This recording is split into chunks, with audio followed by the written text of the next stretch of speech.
It is 6:03, and I'm calling this meeting of the Wakefield Youth Council, into session. We're gonna start, I believe.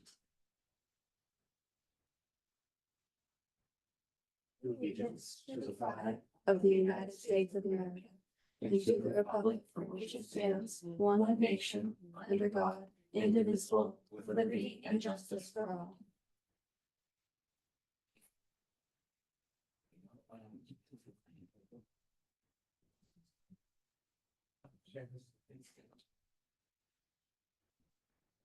So I'm going to take attendance now, so I'm here, Thomas. Declan here. Nathaniel here. Parker Here. Jonathan. Michaela Here. Ahmed. Sophia. And Liv. Here. Emily. Here. Marcella. Nico. Here. Ellie.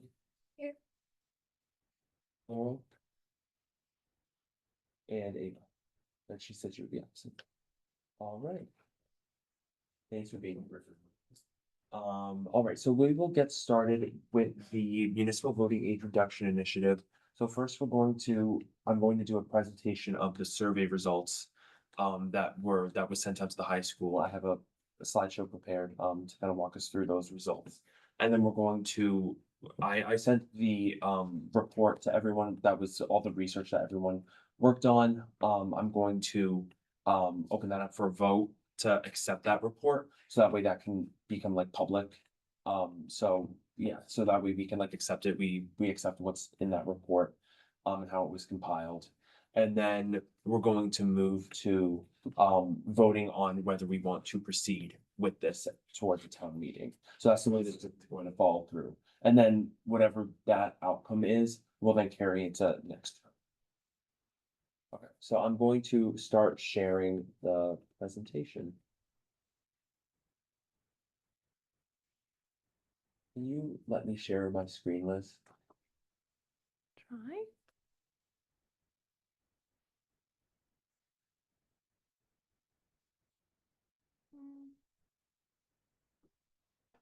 To make some host. I'm making you a co-host. You share it now? Yes.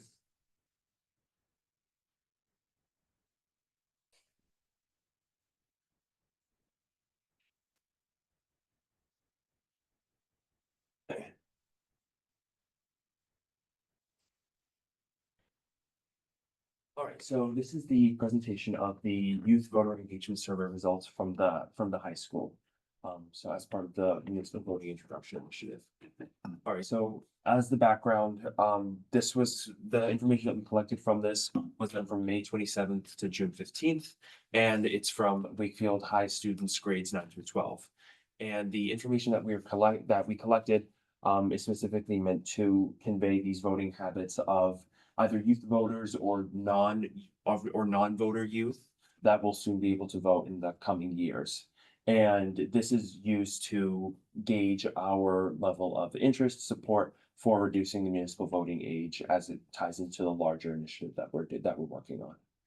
So to start, just to give some background into like the demographics of the survey, we received 50% of our responses were from 16 to 17-year-olds.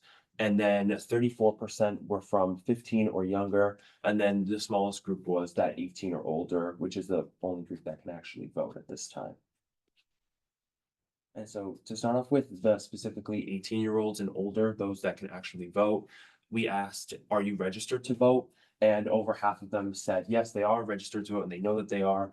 And then almost a quarter each that they were unsure, or they didn't know, or they're not voting, or that they're not registered to vote. But a much larger percentage of them, 84%, said that they do plan on exercising their vote in the next election, which shows a very high interest in taking part in the electoral process of Wakefield, state, and the country. And then we asked them some important factors some factors that they consider when they vote.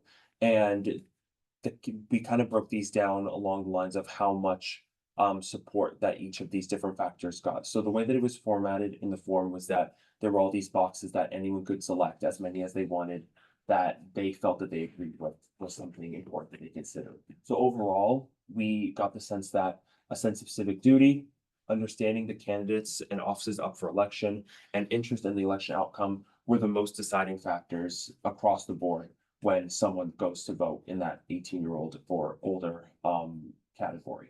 And then somewhat important was polling place accessibility, understanding how to vote. But then we noticed these less important factors like party identification, who parents, family members, friends are voting for, and election competitiveness didn't really push most students that can vote to vote or not. And then we also asked them if they would like to kind of expound upon their their answers to the previous questions. And I included some selected responses from both sides of the issue. So some of them, I'm just gonna read bits and pieces. So this person said that I'm unsure if 16 to 17-year-olds know, I know, including myself a year or two ago, demonstrate appropriate understanding of what it means to be an educated voter. Therefore, I question whether their inclusion in the electorate would be beneficial to have informed, sensible voters. On the other hand, those that can vote have a civic duty to be informed and logical in their voting. So perhaps 16 to 17-year-olds would step up to the plate like 18-year-olds before them, which is a very nuanced take on the issue. And then following that, I think that you can make the case that state and federal elections shouldn't be open to 16, 17-year-olds due to the scale and the consequences, but a local election should absolutely be open to minors for voting. Local elections can have a bigger impact on everyday life than federal elections, and even if they're and even if you're still a minor, they will still impact you. And then the final one, which kind of ties into something that we've talked a lot about, is matching it up to civics courses in middle school, something that we've discussed previously. And so now to talk about the 16 to 17-year-old voter pre-registration, and in general, this category was with this group of people that, if approved, would extend the right to vote to these people in municipal elections. So with pre-registration, because in Massachusetts, when you turn 16, you can pre-register to vote. You can't vote yet, but it kind of sets you on that path to voting early on. It was pretty split all the way around, but obviously less than a quarter had already pre-registered to vote. Most people hadn't, and a lot of people just didn't know. Sometimes when you get like your driver's license or when you go to get your permit, they automatically do it for you and you don't actually know. So that makes sense why that was kind of like those results there. And so continuing on with those selected explanations for why they answered the way that they did, and also the main survey results are at the end of the slideshow, which is why some of the stuff in the explanations might not match up to like the last pie chart. But just to kind of give an overview, this person said, I like having a say in what happens, but don't have an issue with the current age. Another one said that they don't believe that kids at the given age are fully mature yet and would not make the best decisions for them and their community. Another one about maturity. And then someone else said that they're very involved in the town and in elections in general. But still that voting, oh, it's kind of cut off by the like caption, but it says that they believe that voting is more important than, or more effective, I should say, more effective than all the other modes of being civically engaged, civically participating, which is why it would be important to give the right to vote to 16 and 17-year-olds.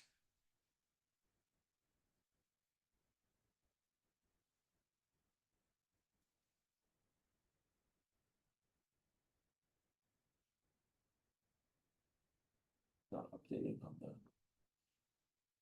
Oh, there we go. Okay. So continuing on with, this is what some of the 15-year-olds or younger this category said regarding the issue. So these people would not be able to vote even if we lowered the voting age, that they will be able to vote in the future. So they said that they feel that some teens are more mentally mature now than in the past, and are more involved in topics and have different opinions. The world's also very different now, so teens are more interested in politics and other matters in the media, and views lowering the voting age for municipal elections positively. And then someone else said that based on their education, they don't believe that they've learned enough about government to understand the right way to vote or the best way to go about voting at that age. So that was their take on that.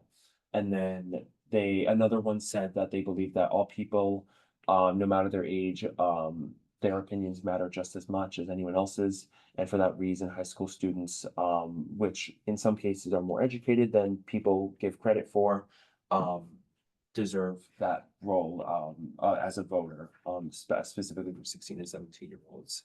And then someone else said that they do not believe that 16 to 17-year-olds have been given enough time to develop their own opinions, showing that as they live in their parents' houses still and are unaware of how their vote affects them. So from all this stuff, we see a very broad range of feedback and opinions.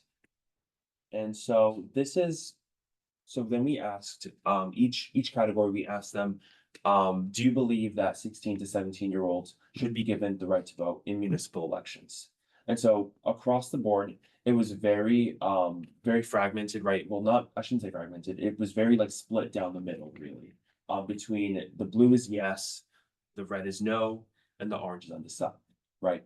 So among 18-year-olds, it was actually tied between yes and no, with about almost 8% saying that they were undecided. And so that shows that among 18-year-olds, people that can vote right now didn't have the right to before, that they don't know. Well, there's a very clear split in that age group, right? And then among 16 to 17-year-olds, there's still a very defined split. It's almost split down the middle, just a slight majority in favor of yes, but a larger proportion undecided. And then among 15-year-olds or younger, a lot more undecided, which makes sense as they haven't had as much exposure probably to government, the electoral process. But a much larger proportion said were in favor of reducing the voting age in comparison to being against reducing the municipal voting age, right?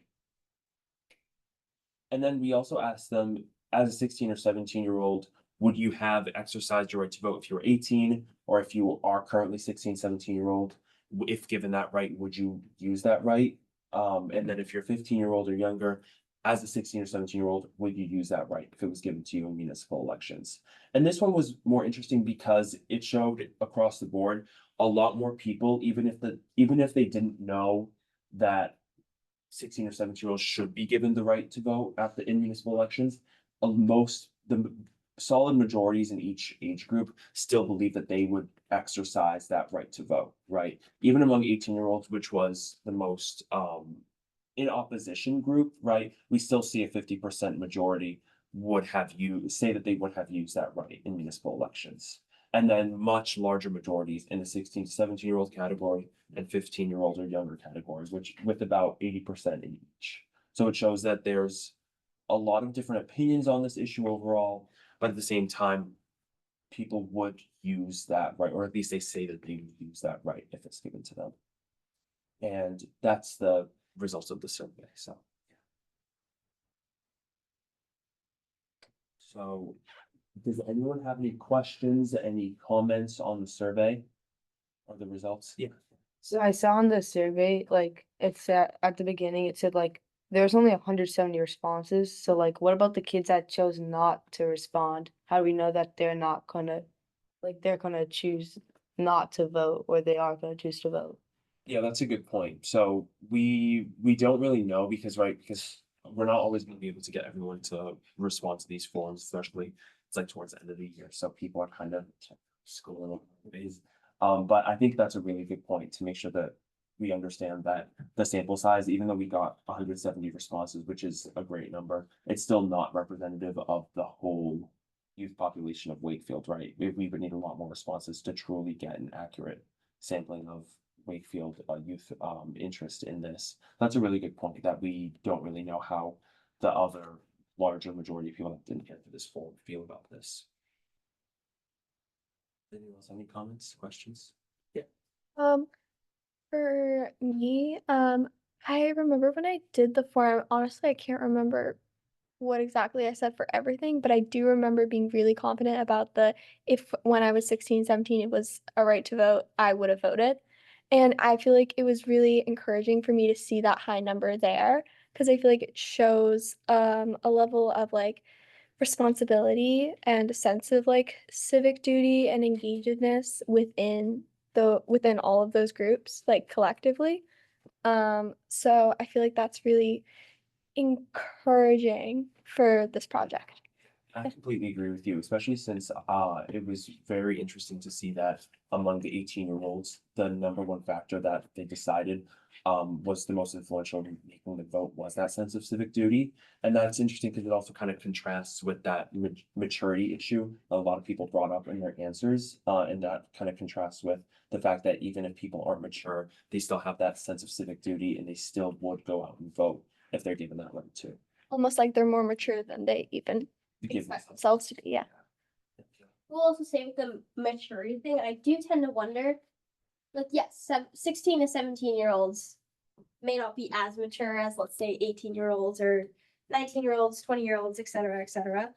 But I feel like teenagers like have much more access to the media now with social media that I tend to wonder, like, they probably are more educated than 16 and 17-year-olds were even 20 years ago. With, you know, all the current issues and stuff. Like that's really all they see on their feed. So but yeah, I tend to wonder, like, despite the maturity issues, like they're probably more educated and know more about the issues present, you know. So Yeah. I definitely agree with that, like, with what you were just saying, Michaela, how, like, I think we do know more than we realize we do, just because, especially on social media, on the internet, we're just bombarded with everything. I do think that there are biases on there that, like, can persuade our opinions, but then also, like, going back to the maturity thing, like, the human brain doesn't develop until 25 years old, specifically the frontal lobe. I know I'm in anatomy, so I know all the things, but, like, that's the primary, like, part of the brain that's responsible for decision making and like maturation. So I just feel like it's already down to 18, that lowering it is just gonna, like, it just show that like we're not necessarily prepared, because I do think a lot of people aren't gonna go out and specifically look at every candidate in our town elections and be like, okay, I agree with this, I don't agree with this, I agree with this, whatever. That I just think it's not gonna, for me personally, I don't think it's the best idea. Yeah, that's a fair point. Yeah.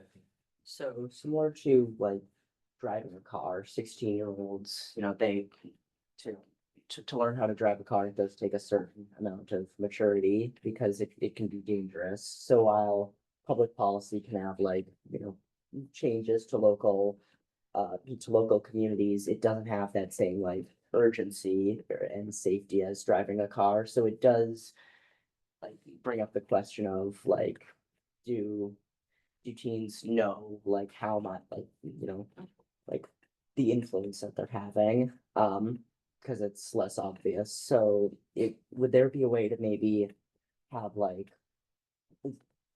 again, similar how like to get to drive a car you need to get a license, you need to do you need to take classes. Would there be a way to sort of do something similar to that with voting? I'm not really sure how it would work, but Kind of like yeah. educating yeah, like more individuals yeah. on that process. Yeah, like the almost, candidates. almost like a test, but I'm not really sure how it would work, but kind of similar to a test to see like, do people actually understand what they're doing? Mhm. Yeah. Yeah, that's a good point. What bar would we make it that you have to do on the test then? I don't really know, but just is there a way to have like, just, ju- just to know that people are like, just for 16 and 17-year-olds, would there be a way to sort of like, kind of ease them into voting, and then as they continue, and then as they grow up and reach 18 and older, they're, you know, that there are less restrictions and they have the full rights of voters. And I think that even if it doesn't end up like going that route, like examinations, like stuff, Yeah. still like increasing like access to materials about like the candidates and the offices up for election and how to actually vote. I think that's an incredibly important thing. Yeah. That transcends just 16 to 17-year-olds. I think it's useful for all age groups, and that's something that the youth council could also work on in the future if that's what you all decide to do down the line.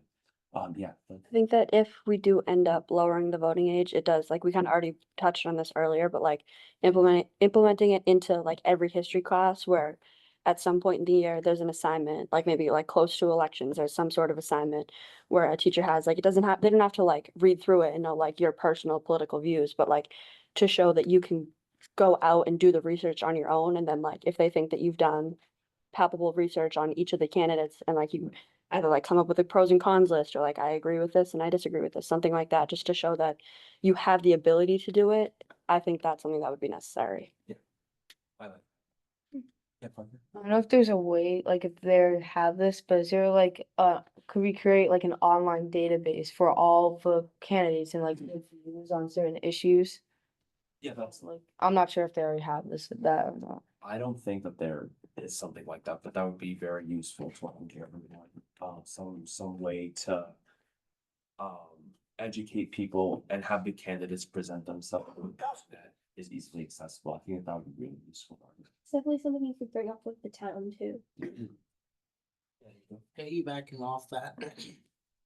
We could, like, next year, if this actually goes through, like, do a youth council thing to where like, post it on social media or something, like quick bios that are like easy to digest for a teenager versus someone who actually like has done voting for tens of years or something like that. Yeah, that's a good point. Yeah, that's something that you guys could do. Think just adding, I think the education route is definitely, I think, a good route, because even just for myself, when I vote, particularly in local elections, a lot of times those are the elections I'm least knowledgeable about, be it the candidates, the position sometimes, and sometimes there is a lack of access. So that's definitely something that potentially the youth council could look at moving forward. I do think with regards to like the requirements or examinations, that gets into like legality, constitutionality of it, because I know if you did civics with me or even any of the other ones we talked about, voter suppression and how tests in particular were used as a form of suppression, particularly to target marginalized groups from being able to vote. So things like that, we don't really have the control over, and they would most likely not stick because they're not constitutional pretty much. However, I think the education piece is super important. If we lower it for 16, 17-year-olds, but adults, I'm 20, I'm in my late 20s, I'm pushing 30, and I still don't know what sometimes like who I'm looking for. And it is difficult, particularly for local and town elections, to go and find that information about those people and actually make informed decisions. So I think if the youth council pursues this or not, just in general, looking at how we can work with the town to maybe get more information and education out to youth or just anyone, Yeah. could be helpful. Yeah, absolutely. I totally agree with that. Yeah.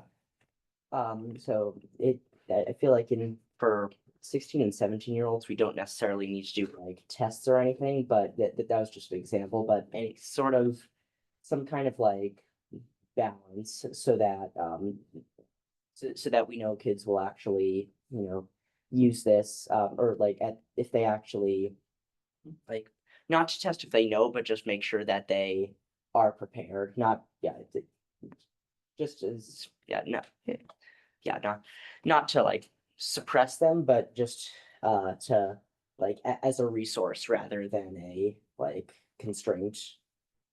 Yeah, I think that the resource piece is probably like the best way to like go about doing that, like making sure that they have access to ample resources so that way they can be educated. So it's almost like an assured thing that they're educated about the issues just as much as any adult would be at least. Yeah. Yeah. Does anyone else have any? Oh, yeah, Nico. Piggybacking off that, what if we made it like an optional assignment in every like voting cycle? To where like it's a 5-point assignment. If you do it, you get points, but if you don't do it, it's fine. It's like optional. Something But like- so like a little research thing. Something like in conjunction like with the school system. Yeah. Yeah, it would be something that the youth council would partner with teachers to do. That's a realistic thing that we could do, yeah. So like for the report that you made and are gonna post out, like could we put the survey results in that report? I think that we can release them separately too. Oh. So yeah, because I think because it's like online shared, we can also like put it on our website to make sure it's like available to everyone since we shared it through this meeting. But yeah, definitely to make sure that it's like publicly available so that we everyone's able to see that. That would be really useful. Also, the survey that Sherry was gonna do, has that like been done yet? Like, I think she's gonna do like a survey around town, how the residents thought. Yeah, we weren't able to like get the community survey. I think that with the craziness over like the past few weeks, just with like the end of senior year, that was my fault. I didn't get to that, to get that out, but yeah. So, yeah, that wouldn't be useful. Yeah, that wasn't you. Does anyone else have any comments before we move on to accepting the research report? Okay, so with that, I would like to motion to accept the. Sorry, I'm just gonna make sure I say the name correctly. 1 second.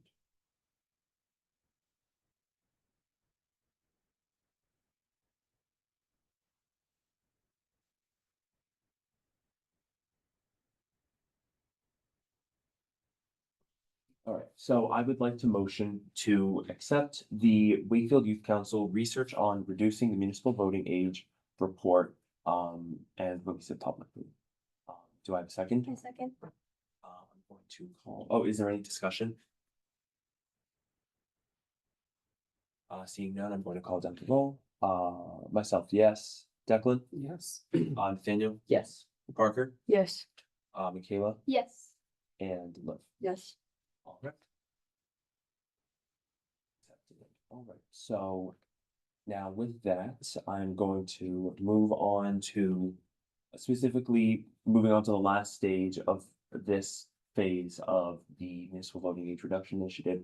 This is where we will decide whether or not to proceed with this initiative recommended to a town meeting, where the voters of Wakefield will be able to act on it, or if we decide that we are more in favor of maintaining the status quo with 18-year-olds being able to vote in municipal election as the minimum. So I'm going to, so I abstain as the chair from this decision, right? But I'm going to motion, so, and then you all will discuss, okay? So I motion that the youth council proceeds in favor of a home rule petition reducing the municipal voting age to 16 as an article at town meeting. Do I have a second? A second. All right, so now everyone can discuss based on the survey results, based on the research report, based on any community interactions that you've had, based on your own personal opinions, where you would like to see this go. So,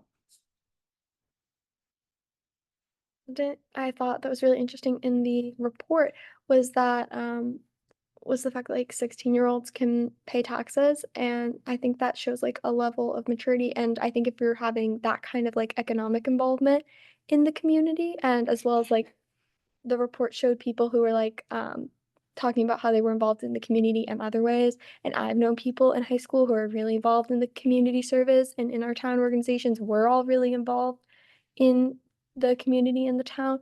So thinking about it through that lens, I feel like it's a natural evolution for 16-year-olds and high schoolers to take on a political responsibility in the community as well.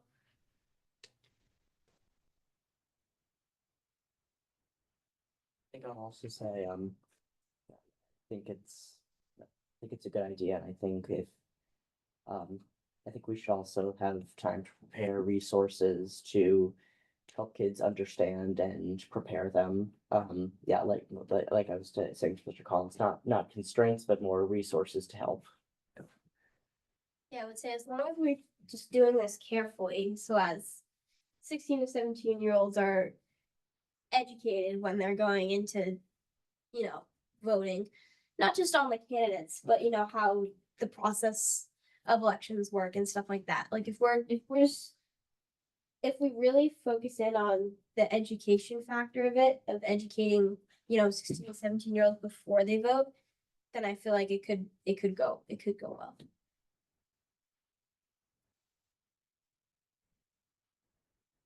does anyone have any other points that they'd like to discuss before we vote? Yeah, just like piggybacking off of Nathaniel of just like I think they just if we have enough resources, this is gonna turn out like really good. But we just if there isn't though, it might not go as well. And I would like to add that open town meeting is in November. So what if you all do decide to go down that route of preparing for town meeting, you would have ample time to kind of show like the Wakefield voters through that process, right? Through that time period, I mean, to educate them on why you came to a decision one way or the other. And to showcase how you intend to make more resources available so that way you feel confident as the youth council that 16, 17 will be able to vote with education and with responsibility. So it's ample time. Else have any comments that they'd like to add? Oh, yeah. Just a question about the community survey, because if it gets to town meeting, it will be the community voters who are voting on this. So I didn't know if there were any thoughts about what the community thinks about this. I know we have great info from the youth. Does anyone have any? The community, has anyone spoken with their liaisons about this? Anyone discussed this with anyone else in the community?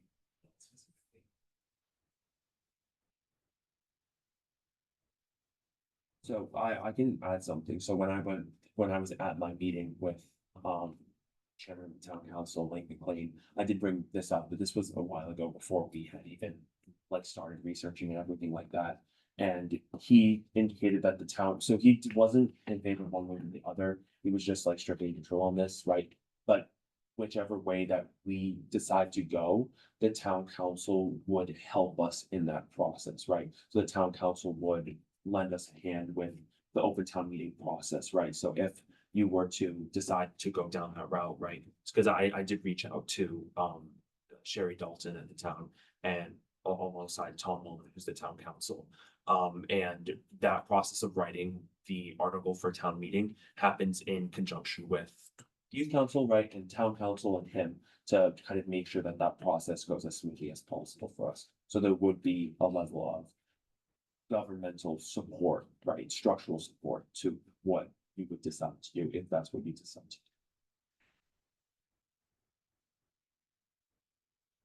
do. Anyone have any other comments? So I'm going to start by calling down the roll then. So I abstained for voting. Declan? Yes. Daniel? Yes. Parker? Yes. Michaela? Yes. And Litton? No. So that passes with a majority in favor of recommending that this be proceeded to town meeting in favor of a home rule petition to reduce the municipal voting age by a vote of 4-1. Thank you all very much for all the work that you put into this, and I hope that as you all, or those of you that are transitioning into the next term of the youth council, that you maintain this commitment that you've put yourself to, that you've committed to this issue. And that you continue to work on this in conjunction with other town organizations and with the youth community of Wakefield to make sure that your voices and your interest in this is really heard by the voters of Wakefield. And so as more updates come out about this, I'll be sure to update you as to the progress with an article from Open Town Meeting. Thank you very much. Does anyone have any comments or questions? Thank you. Oh, Sorry. oh, sorry. So in terms of next steps, would we communicate this to the town council next? Yeah, so I'm going to communicate this to the town council and work with him on, kind of preparing this article for town meeting. Because the way that it works is that there has to be a sponsor, a voter to sponsor the article at town meeting. That sponsor can also be the town council. So town council like the board, not the Okay. town council like the order. And Liz, I think the TV show, then, okay. But yeah, that would be the next step, as to preparing that article. Does anyone else have any other questions or comments? .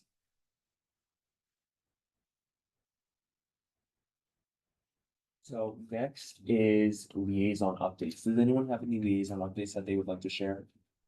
Yes. So about the Inspire Cafe thing, it has changed more to just a disabilities night in general and allies. So we settled on a date of October 5th tentatively at the Civic Center. So now we're just working on organizing it and figuring out what time, what do we want to do. If we can get the Civic Center at that time on that date.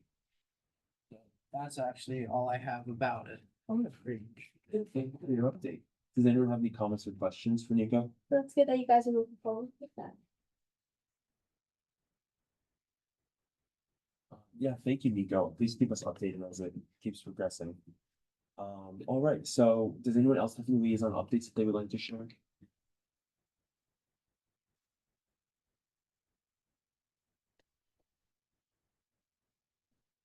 Um, so I did want to mention one thing. I know that a couple people had questions about this too, in regards to the bike valet.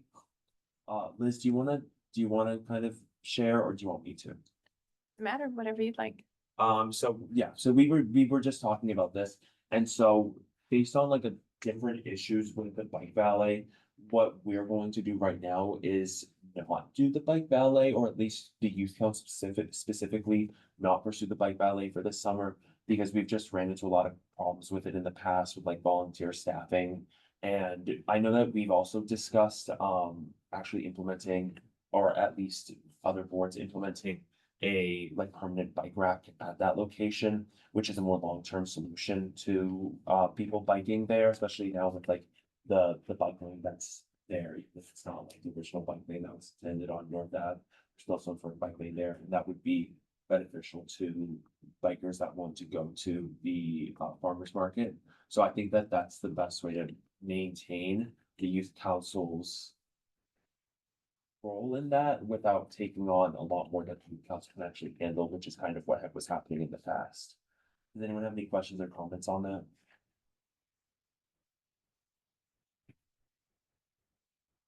Right, so I'm going to pass it over to Ellie now, to give us an update about the school supplies drive and then the carpool competition. Okay, so the school supplies drive finished up collection on Saturday, which is really great. We got a ton of supplies. I put out 6 boxes and we ended up getting 13 back. So a lot more than we anticipated. It included 5 backpacks, 2 trapper keepers, 102 binders of various sizes, 8 lunch boxes, about 200 dividers, 25 notebooks, folders, lots of paper, crayons, tons of crayons, which will be really helpful, especially for the elementary schools. So it's really exciting that we got that much supplies, and it's really exciting how generous and supportive like the community has been in regards to this project. So that's really exciting. I've reached out to the principals with a full list of supplies, and I've sent that over to the ES too. And I can share that with you as well. So they're gonna get back to me on what specific supplies they like, and then we can work on redistribution. And then I was thinking any excess the ESC had recommended we give to Mass Teachers Resources, which is a really great organization that helps collect and then donate supplies to schools. So that's really great. Yeah, that sounds fantastic, Ellie. I'm very happy that it was a great success. Would you like to write a press release on this just to kind of like share like the success with the community to let everyone know that this was a great success? Sure, yeah. That would be Do that. great if we got that in item. And then do you have any pictures of the event that you could like sort of make to get some on social media? Some people were taking pictures. I can ask Tiana if she can send any to me, because I know she has some and then I think some other people got them too. So I'll ask around and see what photos we got. Yeah. Can I take a picture of that? Of this list, I have the full list like written up on my phone. I'll send it to you. Okay. Okay. I'll send it to you right after. That like on social media and stuff. Okay, great. Yeah. Yeah. Mhm. Does anyone have any questions or comments for Ellie? Oh, yeah.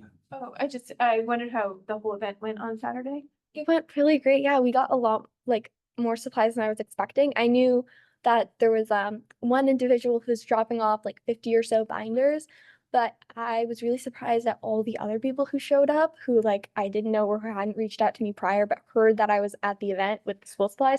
So they just like pulled up like, hey, I have school supplies. Where does this go? So that was really great to see. And it was really nice to see that community involvement. It was also really nice to see all the different sustainable organizations who are at the event. So that was really great too. Yeah. Thank you. Does anyone else have any questions or comments for them? Yeah, thank you. Is there anything you wanted to say about that, or do you want to move on to the? No, that's basically it. The carpool competition, we did not get, we're not having a lot of luck with that as much. So me and Michaela extended it. I don't know exactly what we have right now. in terms I'm not sure either, but we did extend it to Wednesday. Hmm. And then I don't know, did you notify the people who run the announcements about the competition? I did, yeah, we did an announcement You did an announcement? for it, Okay. yeah, Okay, perfect. last week. Hopefully that'll work. I'll keep on with, I've been pushing word of mouth a lot too, so I'll keep on with that. And we've also posted on our social media, on our Instagram Mhm. story that the carpool was, that the competition was extended so that people know.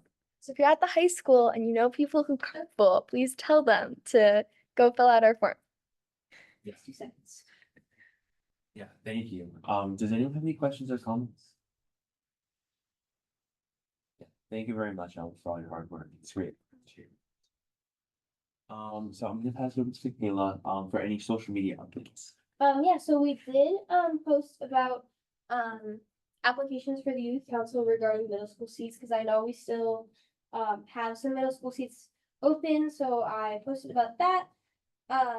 We are getting the senior post ready to go. I'm still waiting on a few people with their information and stuff, and if I don't get it, I'll probably just pull from the Wake Decisions page and make something there. And then also, Liz recently reached out to me asking me about if I could make a post regarding the upcoming town election and kind of information regarding that, like how we were talking about with like the education factor, just educating youth on the upcoming town election. And yeah, that should be going up hopefully by the end of this week. Yeah, that sounds great. Thank you. Does anyone have any questions or comments?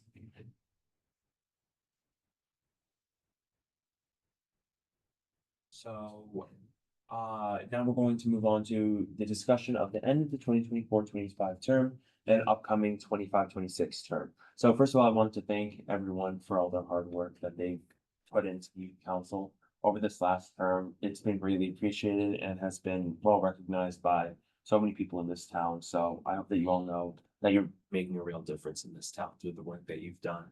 So many different projects have been very successful this year, even with, like Ellie said, to the school supplies drive, and with Liv, with the first responders day at the high school. That those are just 2 great examples of a lot of the hard work that we've done this year. And that was liaison work too.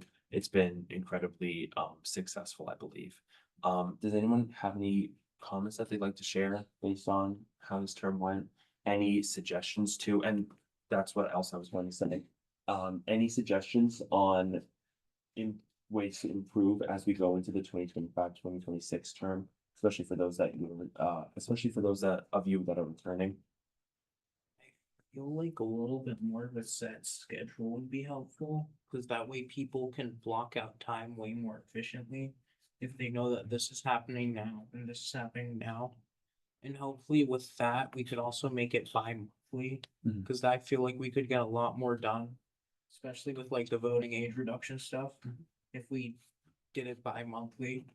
Yeah, yeah, that's a really good point. That's actually something that we had, like Liz and I had discussed, especially with the next agenda item, which is enacting an attendance policy. So that ties really well into that. And I think that that's a very important development that should be done. Yeah, yes, Liz? Just to add to that, like youth council used to do Wednesday half days. Was there a reason why we decided not to do Friday half days, or was it just because we figured it's a Friday? Yeah, it was Okay. mostly because of that, because it was a Friday that we didn't think that people would be willing to go, and also there just weren't enough half days to Yeah, make it into like a regular thing. yeah, but It would have been much better if we were able to do that. Yeah. Does anyone else have any comments, suggestions on anything? Like it, like live in, Nico said, like even if it was bi-weekly, like the second meeting, like one of the meetings doesn't necessarily have to be as long as another. Yeah. Because like maybe not enough stuff happens in between those two meetings, but I think two would definitely help. Yeah, I totally agree, especially instead of like having like hour-long meetings, it'd probably be like half-hour long, which makes it a lot more. So, and I think that when the youth council was originally like founded, I think it was more bi-monthly on that basis, but it just became more difficult as, right, because the youth council was founded during COVID, which meant people had a lot more free time. As we transitioned back into like normal life, it kind of became more difficult to do that, but I totally agree. I think it would be much better for everyone, like everyone's schedule, everyone's like work progress if it was bi-monthly. So that's a really good point. Anyone else have any comments? So for everyone that's reapplied or anyone that has applied as a new member, they will receive an update as to the status of their application after the town council meets and action upon the recommendations that we made to the town council. So you'll be hearing about that before the end of June, from the town. So does anyone have any questions? All right, so next, item 9 is enacting an attendance policy for future terms. So with that, I motion that the Wakefield Youth Council adopts an attendance policy that any member absent for 3 consecutive meetings in a term shall be considered to have willingly abandoned their position, and the position will be deemed vacant until the town council fills the position, and that the youth council will recommend to the town council a non-voting member to assume the role of the voting member if it is a voting member who abandons their position. The clerk of the youth council will be responsible for making attendance records available to all youth council members and will be responsible for notifying members that have missed 2 consecutive meetings. They will abandon their position should they be absent from the next scheduled meeting. Do I have a second? A second. Okay, now for discussion. Does anyone have any questions, comments, anything they'd like to say with this? Yeah, Liv. I think as opposed to having it be 3 consecutive ones, I think it should be you can't miss a certain amount each term, just because I know like life happens, like Yeah. obviously extenuating circumstances, or like for me personally, the winter's very busy for me. So like the winter's usually when I miss my meetings, but I'm at almost every other one.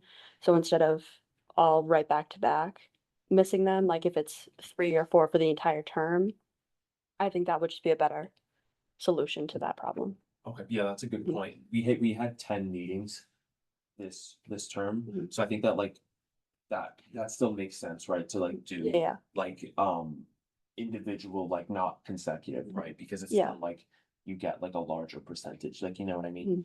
Yeah, that's a good point. Yeah. Is this like, would there be sort of like an excused absence or like an unexcused, like if we email the chair ahead of time, does that still count as an absence or? I think that the point of it was so that people, and also it kind of ties into the set schedule thing Yeah. too, so that way people know generally their availability ahead of time. So that way, if they are voting, if they are appointed a voting member, and once that schedule comes out, they realize that they're just not going to be able to attend meetings, they would give up that position. So that way a non-voting member could take on Okay. that position. Because I think that like with the like excuses, it kind of makes it difficult because everyone kind of has a valid excuse to miss a meeting, Yeah. which kind of makes it hard to like do. I think that as we've noticed, even like today where we don't have the full council here, and it's kind of been like that for a lot of the term. And there's some members that have not been here probably since October. So it kind of makes it a lot more difficult, especially since there are non-voting members here that have been to almost every single meeting. And there are voting members who do not show up. So I think that it's important to make that like distinction with this.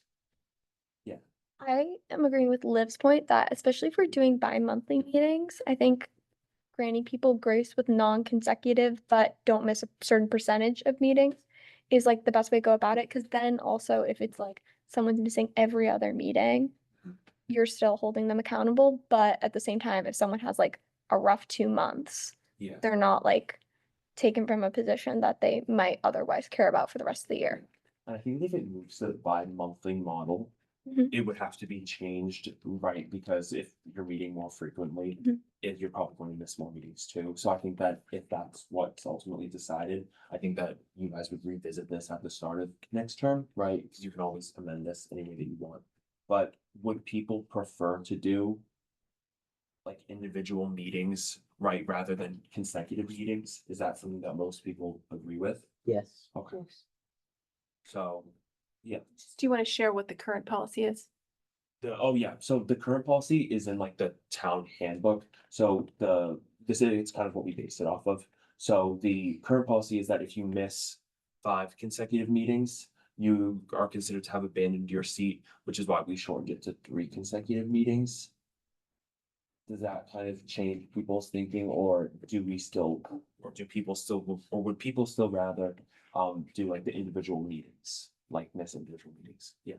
Is the, in the handbook, is that like, if you miss 5 consecutive meetings, the board or the board or council or whatever it is, has the right to consider you to consider that you have abandoned your post, or is it, or is it just like you miss 5 consecutive meetings, you've automatically abandoned? I think it's an automatic. Okay. Yeah. Yeah. Yeah, pardon. Like I like the individual because people could skip 2 meetings or 4 meetings in a row and then show up for that fifth and just keep doing it. Yeah, that is a Either. valid concern, right? Like if it's like you go to one meeting, then skip two, then go to another, then skip two, you're still like Yeah. violating the policy.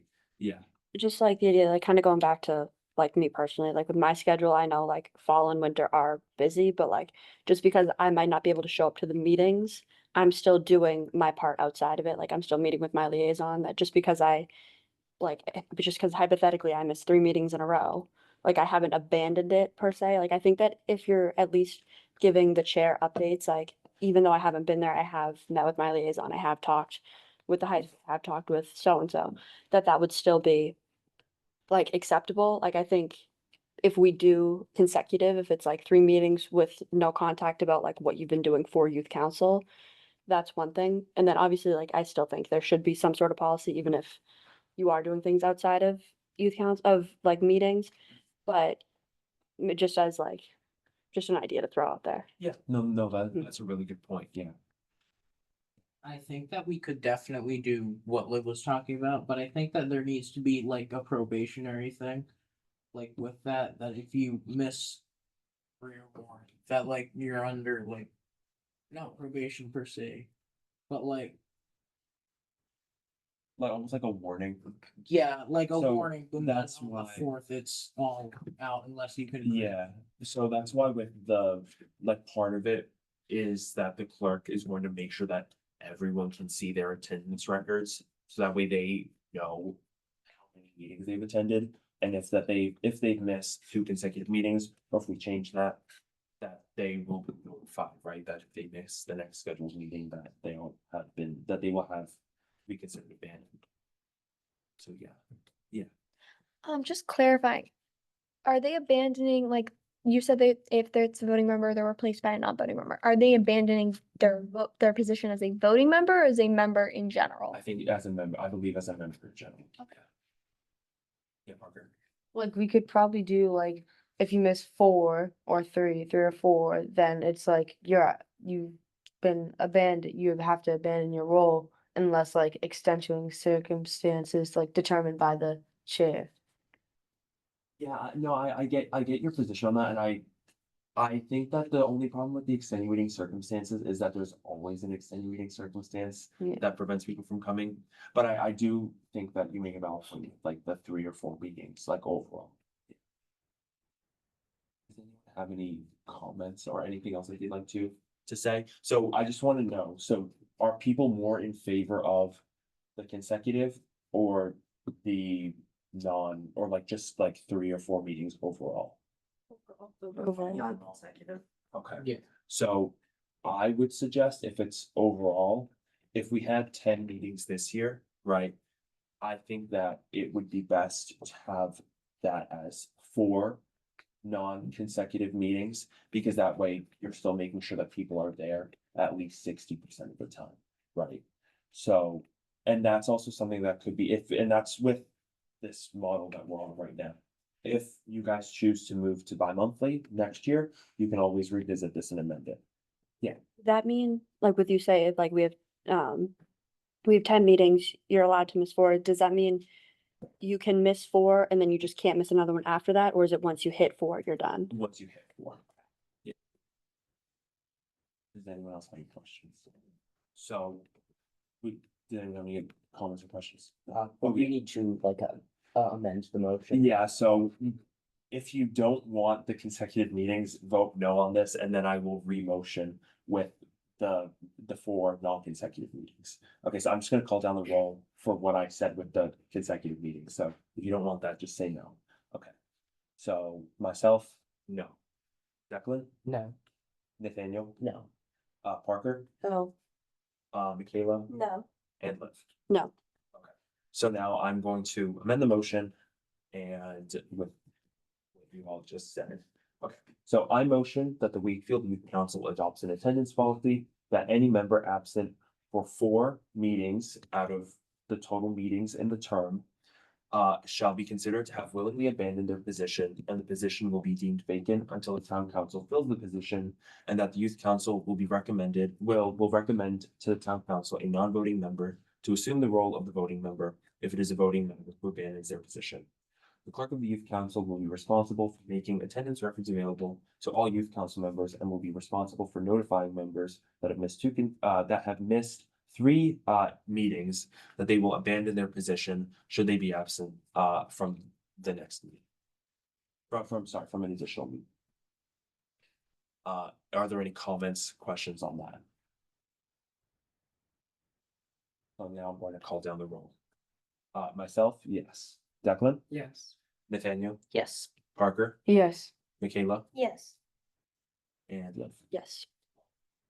So that is unanimous. All right. So that will be implemented for next term and future terms going forward until the youth council down the line amends it for the sicknesses. So next is the approval of the May 29th meeting minutes.